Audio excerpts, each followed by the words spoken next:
maybe they move up to Alexandria, where they got the first indictment. And I think that's one thing I'm sure that's being discussed right now in the Justice Department tonight is when and where they're going to indict her again. Are they going to try to bring the same charges? Are they going to indict her maybe on a lesser charge? You'll remember when the grand jury refused to indict the Subway sandwich thrower, they came back with a lesser charge. They might try something similar here. They also are going to say, look, we got the indictment the first time when Lindsay Halligan went in and she emerged with the indictment. The career prosecutors didn't. So they may say, we got one grand jury to indict her. Let's give it a shot with a third grand jury since the second one is doing it today. So if they weren't successful today, why would they be successful upon another attempt at doing so? That's a question that people in the Department of Justice are trying to answer themselves right now, and there is no clear answer. Now, as you said, there's one option, which is just try a different grand jury. Go to Alexandria instead of Norfolk.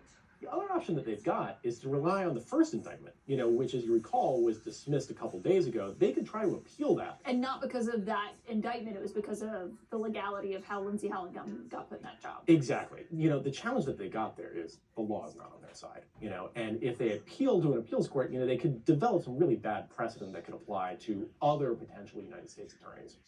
I mean, you used to work at the DOJ. If you're there tonight, how do you think they're talking about this behind the scenes?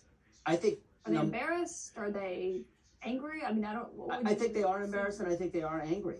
But I think they also know that they have a mission, as the president articulated. He wants to see Letitia James indicted. And so I think they are going to explore every avenue they can to see that happens. I think what they are doing now is they're looking at their strategic options, figuring out, is there a better place to try to indict her? And to the point we're discussing, maybe they come in with a slightly different charge, a modified charge, or something along those lines. But I don't think they're going to go away. What does it say, if they're struggling to even get the indictment, what does it say about, if they do, the strength of the case if it goes to trial? It obviously means at a factual level, they really don't have a strong case. And it really helps, we were just hearing from Abby Lowell, he's going to bring a vindictive prosecution motion. Every time they struggle here, that motion becomes more powerful. Every time they fail to bring an indictment and then go again, that makes it look more like this was a vindictive prosecution.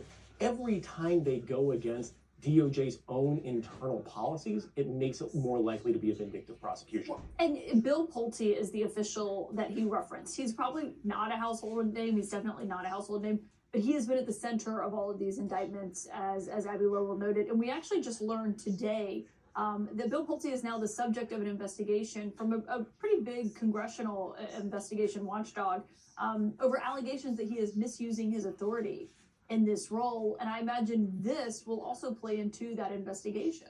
Look, I think it will. And I mean, the fact is that these types of mortgage fraud charges are brought fairly often, but the big difference is they are not brought